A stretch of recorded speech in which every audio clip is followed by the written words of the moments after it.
માથાની હાટે માથું. ખમૈયા મારા બાપ, ખમૈયા. નારી તણી કરે રખવાડી, અબળા ઉજરી થાય. માથા ઉતારે અરી તણા, ઈ રાજપૂત કહેવાય. શુરવીર કહી અને પોખીએ તો જગમાં દીવો થાય. સિંદુરિયા પીધા દૂધડા, ઈ રાજપૂત કહેવાય.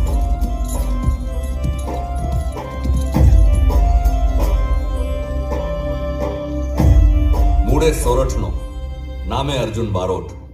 12 ગામના પાણી પીધા જ, એટલે કહી દઉં કે વખાનો માર્યો આ ગા આબડા પર ઉઠ્યો જ. બાકી શૂરવીર મૂઠથી તલવારને જે છટાથી પકડે અને પોતાની મોજડીની એડી જે સલુકાઈથી ઘોડાને અડાડે ને, એના આધારે કહી દઉં કે આ રાજપૂત.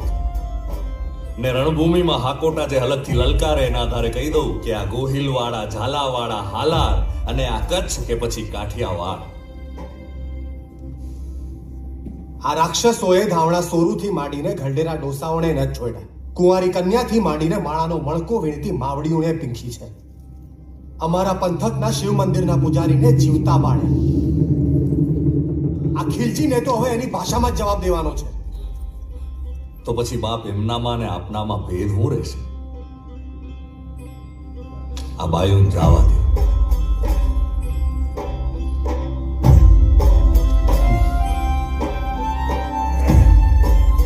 કહી દેજો તમારા ખીલજીને કે આ દેશના લડવૈયા હજી માટી ભેગા માટી નથી થયા. આજે તમારો વખત તપે છે, પણ અમારા કોડીએ હજી અંધારા નથી થયા. હજી તો આ પંથકમાં ઘણા પરચા જોવાના બાકી છે.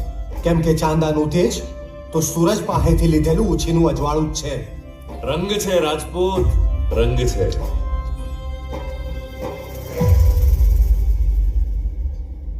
हम आपके शुक्रगुजार है. बेगम जुबेदा ने